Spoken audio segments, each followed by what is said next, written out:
சென்னையின் அந்த விடியல் நித்யாவுக்கு பெரும் சவாலாக தெரிந்தது. கண்ணாடி முன் நின்று தன் அலங்காரத்தை 1000 முறை சரிபார்த்தாள்.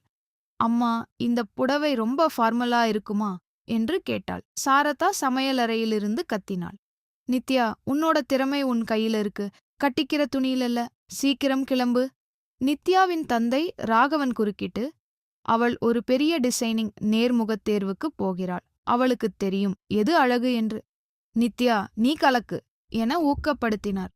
தன் நம்பிக்கையை திரட்டிக்கொண்டு தன் போர்ட்ஃபோலியோ கோப்பை இருக்க அணைத்தபடி லுக்வெல் கார்மெண்ட்ஸ் நோக்கி புறப்பட்டாள். நிறுவனத்தின் பிரம்மாண்டமான கண்ணாடி கட்டிடத்தை பார்த்ததும் நித்யாவுக்கு ஒரு நிமிடம் மூச்சு நின்றது. அங்கே காத்திருந்த மற்ற விண்ணப்பதாரர்கள் அனைவரும் பெரிய டிசைனிங் பள்ளிகளில் படித்தவர்கள் போல தெரிந்தனர். உள்ளே அழைக்கப்பட்ட நித்யா நேர்முகத் தேர்வு குழுவை பார்த்தாள். நடுவில் அமர்ந்திருந்த கௌதமைக் கண்டதும் அவள் திடுக்கிட்டாள். சில மாதங்களுக்கு முன் ஒரு புத்தக கண்காட்சியில் ஒரு அரிய புத்தகத்திற்காக இவனுடன் அவள் வாதிட்டது நினைவுக்கு வந்தது. இவன்தான் இந்த நிறுவனத்தின் தலைவனா என அவள் மனம் கணக்கிட்டது. ஆனால் கௌதம் அவளை தெரியாதது போலவே, மிஸ் நித்யா, உங்கள் டிசைன்களில் சிக்னேச்சர் என்ன என குளிர்ந்த குரலில் கேட்டான். நித்யா தன் கோப்பை திறந்தாள். அதில் அவள் வரைந்திருந்த குழந்தைகளின் ஆடைகள் வெறும் உடைகளாக இல்லாமல் கலைப்படைப்புகளாக தெரிந்தன. வர்ஷினி குறுக்கிட்டு, இதெல்லாம் தைக்க நடைமுறையில் சாத்தியமா என எகத்தாளமாக கேட்க நித்யா துணிச்சலாக அதன் தொழில்நுட்ப நுணுக்கங்களை விளக்கி அவர்களை மௌனமாக்கினாள். வெளியே வந்து காத்திருந்த நித்யாவுக்கு உலகமே சுழல்வது போல இருந்தது. அப்பொழுது கௌதமின் உதவியாளர் வந்து அவளை மீண்டும் உள்ளே அழைத்தார். கௌதம் இருக்கையை விட்டு எழுந்து வந்து அவளிடம் கைகுலுக்கினான். நித்யா, உங்கள் டிசைன்கள் உணர்ச்சிகரமாக இருக்கின்றன. அடுத்த வாரத்திலிருந்து நீங்கள் எங்கள் நிறுவனத்தின் சீனியர் டிசைனர். வாழ்த்துகள் என்றான். அந்த மகிழ்ச்சியில் நித்யா, தேங்க்ஸ் கௌதம் சார் என தடுமாறினாள். அவனது புன்னகையில் ஒரு ரகசியம் தெரிந்தது. வீட்டிற்கு வந்து தகவலைச் சொன்னபோது தந்தை ராகவன் ஆனந்த கண்ணீர் வடித்தார். ஆனால் சாரதா, சம்பளம் சரி, வேலையும் சரி, அடுத்ததா ஒரு நல்ல வரன் பார்த்து கல்யாணத்தை முடிச்சிட்டா நிம்மதி என தன் பல்லவியைத் தொடங்கினார். தன் கனவு பாதையில் முதல் அடியை எடுத்து வைத்துவிட்ட நித்யாவுக்கு அந்த கல்யாண பேச்சு ஒரு தடையாக தெரியவில்லை. மாறாக கௌதமின் அந்த தெரியாதது போன்ற பாவனைதான் அவளுக்குள் 1000 கேள்விகளை எழுப்பியது. லுக்வெல் கார்மெண்ட்ஸ் நிறுவனத்தில் நித்யாவின் முதல் நாள். அவளுக்கென ஒதுக்கப்பட்ட தனி அறை நவீனமாகவும் வண்ணமயமாகவும் இருந்தது. ஆனால் அங்கிருந்த சக ஊழியர்களின் பார்வையில் ஒருவித ஏளனம் தெரிந்தது. வெறும் 22 வயசு பொண்ணு, இவ நமக்கு சீனியரா என்ற முணுமுணுப்பு அவள் காதுகளை எட்டியது. அப்பொழுது அங்கே வந்த கௌதம், நித்யா, அடுத்த மாசம் நடக்கப்போற கிட்ஸ் ஃபேஷன் வீக் நமக்கு ரொம்ப முக்கியம். நீங்க தயார் செஞ்ச புது டிசைன்களை இன்னும் 3 நாள்ல எனக்கு பார்க்கணும் என்று கூறிவிட்டுச் சென்றான். 3 நாட்களா? அது சாத்தியமே இல்லை என்று நித்யாவுக்குத் தோன்றியது. ஆனால் கௌதமின் கண்களில் தெரிந்த அந்தச் சவால் அவளை வேலை செய்யத் தூண்டியது. வேலை முடிந்து இரவு 8 மணி அளவில் நித்யா அலுவலகத்தை விட்டு வெளியே வந்தாள். அப்போது மழை பலமாக பெய்யத் தொடங்கியது. அவளுடைய ஸ்கூட்டர் ஸ்டார்ட் ஆக மறுத்தது. அப்போது கௌதமின் கார் அவளுக்கு அருகில் வந்து நின்றது. "இருங்க நித்யா, நான் உங்களை வீட்ல விடுறேன்" என்றான் கௌதம். காரில் பயணிக்கும்போது நிலவிய அந்த அமைதியை நித்யாவே உடைத்தாள். "கௌதம் சார், அந்த புத்தக கண்காட்சியில நீங்க என்னை திட்டுனது உங்களுக்கு ஞாபகம் இருக்கா?" கௌதம் லேசாகச் சிரித்தான். "உங்களுக்கு ஞாபகம் இருக்கும்போது எனக்கு இருக்காதா? ஆனா அன்னைக்கு வாதிட்ட அந்த துணிச்சல்தான் இன்னைக்கு உங்களுக்கு இந்த வேலையை தந்திருக்கு. ஆனா ஒன்னு நித்யா, வேலைன்னு வரும்போது நான் ரொம்ப கண்டிப்பானவன். அன்னைக்கு காட்டுன அதே வேகத்தை இங்கேயும் காட்டுங்க." அவன் பேசியதில் ஒருவித அதிகாரமும் அதே சமயம் ஒரு மெல்லிய அக்கறையும் இருப்பதை நித்யா உணர்ந்தாள். மறுநாள் அலுவலகத்தில் நித்யா ஒரு கோப்பை தேடிக் கொண்டிருந்த போது எதிர்பாராத விதமாக கௌதமின் மேஜையில் ஒரு புகைப்படத்தைக் கண்டாள். அதில் கௌதமும் பவித்ரா என்ற பெண்ணும் நெருக்கமாக இருந்தனர். நித்யாவின் அத்தை வர்ஷினி அங்கே வந்து, "என்ன நித்யா, கௌதமோட பழைய கதையைத் தேடுறியா? அது ஒரு முடிஞ்சு போன அத்தியாயம். பெங்களூர்காரிகிட்ட மனச பறி கொடுத்துட்டு இப்போ கல்யாணமே வேணாம்னு சுத்திட்டு இருக்கான்" என்று விஷத்தை கக்கினாள். நித்யாவுக்கு அன்று வேலை ஓடவில்லை. பவித்ரா யார்? கௌதமின் அந்த அமைதிக்கு பின்னால் இருக்கும் வலி என்ன? எதற்காக கௌதம் தன்னை தெரியாதவன் போல நடித்தான்? வீட்டிற்குச் சென்ற நித்யாவுக்கு இன்னொரு அதிர்ச்சி காத்திருந்தது.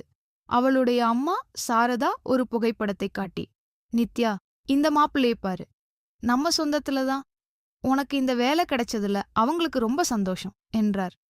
நித்யா புகைப்படத்தை பார்த்தாள். அவளுடைய இதயம் ஒரு நிமிடம் நின்று துடித்தது. அது கௌதமின் நெருங்கிய நண்பனின் புகைப்படம். நித்யா தன் அம்மா காட்டிய புகைப்படத்தை உற்று பார்த்தாள். அது கௌதமின் நண்பன் அர்ஜுன். அர்ஜுன் ஒரு மென்பொருள் பொறியாளர், கௌதமுடன் அடிக்கடி அலுவலகம் வருபவன். அம்மா, இப்போதைக்கு எனக்கு இது வேண்டாம் என நித்யா மறுக்க முயன்றபோது சாரதா விடவில்லை. பெண் பார்க்க வர்றதா சொல்லிட்டாங்க, நீ எதையும் பேசாதே என அதிகாரமாகச் சொல்லிவிட்டார். மறுநாள் அலுவலகத்தில் நித்யா தன் டிசைன்களை கௌதமிடம் காட்டச் சென்றாள். அங்கே அர்ஜுன் அமர்ந்திருந்தான். நித்யாவைக் கண்டதும் அர்ஜுன் உற்சாகமாக, ஹாய் நித்யா, எங்க அம்மா உங்க போட்டோவை காட்டினாங்க. நாம மீட் பண்ண போறோம்னு தெரிஞ்சா இவ்வளவு நாள் வெயிட் பண்ணியிருக்க மாட்டேனே என்றான். கௌதமின் முகம் சட்டென இறுகியது. அவன் நித்யாவை ஏறிட்டு பார்க்காமல், அர்ஜுன், இது ஆபீஸ். நித்யா, இந்த டிசைன்ஸ்ல இன்னும் கொஞ்சம் மேஜிக் வேணும், நாளைக்கு வாங்க என துரத்தாத குறையாக அனுப்பி வைத்தான். கௌதமின் அந்த திடீர் கோபம் நித்யாவுக்கு புரியவில்லை. அன்று மாலை அலுவலக நூலகத்தில் பழைய ஆவணங்களை தேடிக் கொண்டிருந்தபோது நித்யாவின் கையில் ஒரு சிறிய டைரி சிக்கியது. அதன் அட்டையில் பவித்ரா என்று எழுதப்பட்டிருந்தது. ஆர்வக்கோளாறில் அதன் பக்கங்களை புரட்டியவள் அதிர்ந்து போனாள். அதில் இருந்த வரைபடங்கள் அவை நித்யா வரைந்திருந்த அதே பாணியிலிருந்தன. கௌதம், நம்முடைய லுக்வெல் நிறுவனத்தின் கனவு மெய்ப்பட வேண்டும். குழந்தைகளின் ஆடைகளில் ஒரு புரட்சி செய்ய வேண்டும் என பவித்ரா எழுதியிருந்தாள். நித்யாவுக்கு ஒரு உண்மை புரிந்தது. கௌதம் ஏன் தன்னை தேர்ந்தெடுத்தான்? தனது திறமைக்காகவா, அல்லது தனது வரைபடங்கள் அவனது இறந்தகால காதலி பவித்ராவின் ஃபாணியை பிரதிபலித்ததாலா? தான் ஒரு ரிப்ளேஸ்மெண்ட் ஆகத்தான் இங்கே இருக்கிறோமா என்ற எண்ணம் அவளை வாட்டியது. அன்று இரவு அலுவலகத்தில் ஒரு பெரிய ஷார்ட் சர்க்கியூட் காரணமாக இருள் சூழ்ந்தது. அனைவரும் வெளியேறிவிட நித்யா மட்டும் தனது பைலை தேடி உள்ளே சிக்கிக் கொண்டாள். அப்போது இருட்டில் ஒரு உருவம் அவளை நெருங்கியது. அது கௌதம். நித்யா, இங்கே என்ன பண்றீங்க? சீக்கிரம் வெளியே வாங்க என அவளது கையை பற்றி இழுத்தான். அந்தச் சிறிய இடைவெளியில் இருவருக்கும் இடையே இருந்த மௌனம் கலைந்தது. சார், ஒரு நிமிஷம். நீங்க என்னை தேர்ந்தெடுத்தது என் திறமைக்காகவா, இல்ல பவித்ராவோட சாயல் என்கிட்ட இருக்கிறதுக்காகவா என ஆவேசமாக கேட்டாள் நித்யா. கௌதம் ஸ்தம்பித்து நின்றான். பிறகு நித்யாவின் தோள்களைப் பற்றி, உனக்கு எப்படி அவளை தெரியும்? ஆமாம் நித்யா, உன் வரைபடங்களை பார்த்தப்போ அவளை பார்த்த மாதிரியே இருந்தது. ஆனா அர்ஜுன் உன்னை கல்யாணம் பண்ணிக்க போறான்னு தெரிஞ்ச நிமிஷத்துல இருந்து எனக்குள்ள ஏதோ ஒன்று சரியில்லைன்னு தோணுது. அது ஏனென்று எனக்கே தெரியல என உண்மையை உடைத்தான். வெளியே கௌதமும் நித்யாவும் மழையில் நனைந்தபடி பேசிக் கொண்டிருப்பதை வர்ஷினி தன் காரில் அமர்ந்து கவனித்துக் கொண்டிருந்தார். அவரது முகத்தில் ஒரு வஞ்சகச் சிரிப்பு மின்னியது. அவர் உடனடியாக அர்ஜுனின் அம்மாவுக்கு ஃபோன் செய்தார். நிர்மலா, உங்க பையனுக்கு பார்க்கிற பொண்ணு நித்யா. அவ இப்போ நம்ம கௌதம் கூடத்தான் மழையில சுத்திட்டு இருக்கா. பார்த்து முடிவெடுங்க என பற்ற வைத்தார். அடுத்த அரை மணி நேரத்தில் நித்யாவின் வீட்டிற்கு அர்ஜுனின் குடும்பத்தினர் கோபமாக வந்து சேர்ந்தனர். நித்யா வீட்டிற்குள் நுழைந்தபோது அங்கே மயான அமைதி நிலவியது. சாரதா அழுது கொண்டிருந்தார். ராகவன் தலை குனிந்து அமர்ந்திருந்தார். அர்ஜுனின் அம்மா நிர்மலா நித்யாவை பார்த்ததும் ஆவேசமானார். படிச்ச பொண்ணு, வேலையில இருக்கிற பொண்ணுன்னு பார்த்தா இப்படி முதலாளி கூடவே மழையில ஊர் சுத்திக்கிட்டு இருக்கியே, உன் ஒழுக்கம் இவ்வளவுதானா என்று வார்த்தைகளால் சாடினார். நித்யா திகைத்து நின்றாள். நிர்மலா அத்தை, நீங்க தப்பா புரிஞ்சுக்கிட்டீங்க. ஆபீஸ்ல கரண்ட் இல்ல, சார்தான் என்னை பத்திரமா என்று அவள் விளக்க முயன்றாள். ஆனால் வர்ஷினி ஏற்கனவே அந்தச் சந்திப்பின் புகைப்படத்தை இருட்டில் கௌதம் நித்யாவின் தோளை பற்றியிருந்த காட்சி அவர்களுக்கு அனுப்பியிருந்தார்.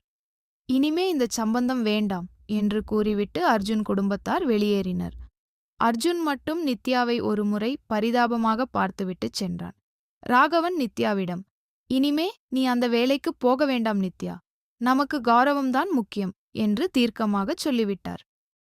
அறைக்குள் முடங்கிய நித்யாவுக்கு அழுகை வரவில்லை, மாறாக கோபம் வந்தது. தான் செய்யாத தவறுக்காக ஏன் தண்டனை அனுபவிக்க வேண்டும்? கௌதமுக்கும் பவித்ராவுக்கும் இருந்த பந்தம் என்னவென்று தெரியாமல் அவளால் நிம்மதியாக இருக்க முடியவில்லை. யாரும் எதிர்பார்க்காத வேளையில் நித்யா மீண்டும் லுக்வெல் அலுவலகத்திற்குச் சென்றாள். நேராக கௌதமின் அறைக்குள் நுழைந்தாள். அங்கே கௌதம் உடைந்து போய் அமர்ந்திருந்தான். சார், என் கல்யாணம் நின்னு போச்சு. என் குடும்பத்துல நான் அவமானப்பட்டு நிக்கிறேன். இதற்கெல்லாம் காரணம் உங்க மௌனம்தான். பவித்ராவுக்கு என்ன ஆச்சு? அவளுக்கும் வர்ஷினி அத்தைக்கும் என்ன பகை? உண்மையைச் சொல்லுங்க என்று கத்தினாள். கௌதம் மெல்ல நிமிர்ந்தான். அவன் கண்களில் நீர் திரண்டிருந்தது. பவித்ரா தற்கொலை செஞ்சுக்கல நித்யா. அவ கொல்லப்பட்டிருக்கலாம்னு எனக்கு இப்போ சந்தேகம் வருது. அவளும் உன்ன மாதிரியே வர்ஷினியோட ஊழல்களை கண்டுபிடிக்க முயற்சி பண்ணா. அவள பலிகடா ஆக்கிட்டாங்க. உனக்கும் அந்த நிலைமை வந்துடக்கூடாதுன்னு தான் நான் உன்னை தெரியாத மாதிரி நடிச்சேன் என்றான். நித்யாவுக்கு இப்போது பயம் போய் ஒரு வேகம் பிறந்தது. அப்படின்னா நாம சேர்ந்து அவங்க முகமூடியை கிழிப்போம். கிட்ஸ் ஃபேஷன் வீக் அன்னைக்கு வர்ஷினி அத்தை ஒரு பெரிய டீல் பேச போறாங்கன்னு எனக்கு தெரியும். அங்கேயே அவங்க தப்ப நிரூபிப்போம் என்றாள். கௌதமும் நித்யாவும் ரகசியமாக திட்டமிட்டனர்.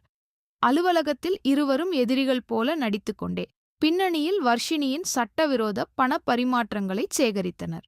இதற்கிடையில் அர்ஜுன் நித்யாவை தனியாகச் சந்தித்தான். நித்யா, எங்க அம்மா சொன்னதை மன்னிச்சிடு. எனக்கு உன் மேல நம்பிக்கை இருக்கு.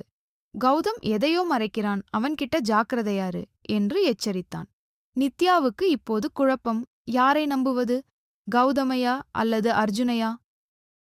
ஃபேஷன் வீக் மேடை தயாரானது. வர்ஷினி தனது வெற்றி களிப்பில் இருந்தார். அந்த நிகழ்ச்சியின் முடிவில் கௌதமை பதவியில் இருந்து தூக்கிவிட்டு நிறுவனத்தை தன் கட்டுப்பாட்டில் கொண்டுவர அவர் திட்டமிட்டிருந்தார். நித்யா வடிவமைத்த ஆடைகளை அணிந்து குழந்தைகள் மேடையில் வலம் வந்தனர். கடைசி உடையை அணிந்து வந்த சிறுமி கையில் ஒரு பென் டிரைவ் இருந்தது. அது வர்ஷினியின் மேஜையில் இருந்து திருடப்பட்ட ஆதாரங்கள் அடங்கிய கோப்பு. திடீரென மேடையின் பின்னால் இருந்த பெரிய திரையில் வர்ஷினி வெளிநாட்டு நிறுவனங்களுடன் ரகசியமாக பேசும் வீடியோவோடத் தொடங்கியது. வர்ஷினியின் முகம் வெளிரியது. ஆனால் அப்பொழுது வர்ஷினி ஒரு குண்டை தூக்கி போட்டார். கௌதம், நீ என்ன மாட்டிவிட பாக்குறியா? இந்த நித்யா யாரு தெரியுமா? பவித்ராவோட சொந்த தங்கைதான் இவ. அந்த உண்மையை இவகிட்ட நீ சொல்லவே இல்லையே. நித்யா அப்படியே உறைந்து போனாள். வர்ஷினி சொன்ன அந்த வார்த்தைகள் நித்யாவின் காதுகளில் ஈடியாக இறங்கின. அவள் தள்ளாடியபடி கௌதமை பார்த்தாள். என்ன சார் சொல்றாங்க இவங்க? நான் பவித்ராவோட தங்கையா? எனக்கு அப்பா அம்மா தம்பிகள்னு ஒரு குடும்பம் இருக்கே. கௌதம் கண்கள் கலங்க உண்மையைச் சொன்னான். ஆமாம் நித்யா, பவித்ரா உன்னோட கூட பிறந்த அக்கா இல்ல. அவ உன்னோட பெரியப்பாவின் மகள். ஒரு விபத்துல உன் பெரியப்பா குடும்பம் அழிஞ்சப்போ உன்னை மட்டும் உன் தற்போதைய பெற்றோர் ராகவன் சாரதா தத்தெடுத்து வளர்த்தாங்க. பவித்ரா மட்டும் ஹாஸ்டல்ல தங்கி படிச்சா. அவளுக்கு தெரியும் நீ அவளோட தங்கைன்னு. ஆனா உன்னோட அமைதியான வாழ்க்கை கெட்டுடக்கூடாதுன்னு அவ உன்கிட்ட வரல. நித்யாவுக்கு தன் பெற்றோரின் அதிகப்படியான பாசத்திற்கும் கட்டுப்பாட்டிற்கும் இப்போது அர்த்தம் புரிந்தது. தன் மகளை இழக்கக்கூடாது என்ற பயத்தில்தான் அவர்கள் அவளை பொத்தி பொத்தி வளர்த்திருக்கிறார்கள். வர்ஷினி சிரித்தார். உண்மை தெரிஞ்சிடுச்சா? இப்போ போலீஸ் இங்கே வந்துட்டு இருக்காங்க. ஆனா என்னை அரெஸ்ட் பண்ண இல்ல கௌதம், உன்னை அரெஸ்ட் பண்ண. பவித்ரா இறந்த அன்னைக்கு அவ கூட கடைசியா இருந்தது நீதான். அந்த பழிய உன் மேல சுமத்த என்கிட்ட ஆதாரங்கள் இருக்கு. அப்பொழுது அரங்கிற்குள் போலீஸ் அதிகாரிகள் நுழைந்தனர். வர்ஷினி வெற்றி களிப்பில் கௌதமை சுட்டிக்காட்டினார். ஆனால் இன்ஸ்பெக்டர் நேராக வந்து வர்ஷினியின் கைகளில் விலங்கு மாட்டினார். அர்ஜுன் முன்னால் வந்தான். வர்ஷினி அத்தை, நீங்க பவித்ராவை மிரட்டுன ஆடியோ ரெக்கார்டிங் என்கிட்ட இருக்கு. கௌதமுக்கும் எனக்கும் இடையில விரிசலை உண்டாக்க நீங்க நித்யாவை பயன்படுத்தினதுதான் நீங்க செஞ்ச தப்பு. நான் கௌதமோட எதிரி இல்ல, அவனோட உயிர் நண்பன். அர்ஜுன் மற்றும் கௌதம் இருவரும் சேர்ந்து வர்ஷினியின் சதியை முறியடிக்க ஏற்கனவே திட்டம் தீட்டியிருந்தது. நித்யாவுக்கு அப்போதுதான் புரிந்தது. அனைத்து மேகங்களும் கலைந்தன. வர்ஷினி சிறைக்குச் சென்றார். நித்யா தன் வளர்ப்பு பெற்றோரிடம் சென்று அழுதாள். ஏன் என்கிட்ட உண்மைய மறைச்சீங்க? ராகவன் அவளை அணைத்துக் கொண்டார். உன்னை நாங்க பெத்த மகளாதான் பார்த்தோம் நித்யா. உன் அக்காவுக்கு நேர்ந்த கதி உனக்கும் வந்திடக்கூடாதுன்னு தான் வேலைக்கு அனுப்ப பயந்தோம். நித்யா கௌதமை பார்த்தாள். அவன் அவள் அருகில் வந்து நின்றான். இப்போ சொல்லுங்க நித்யா, இந்த டிசைனர் வேலை உங்களுக்கு பிடிச்சிருக்கா இல்ல ராஜினாமா பண்ண போறீங்களா? நித்யா சிரித்தாள். பிடிச்சிருக்கு சார், ஆனா ஒரு நிபந்தனை. இனிமே நான் பவித்ராவோட சாயலா இல்லாம நித்யாவாவே இந்த உலகத்துக்கு தெரியணும். அப்புறம் அந்த புத்தக கண்காட்சியில நாம மோதினப்போ ஒரு புத்தகம் வாங்குனீங்களே, அதை எனக்கு திருப்பி கொடுத்திடணும். கௌதம் அவள் கையை பற்றி, அந்த புத்தகம் மட்டும் இல்ல நித்யா, என் வாழ்க்கையே உன்கிட்டதான் இருக்கு என்றான்.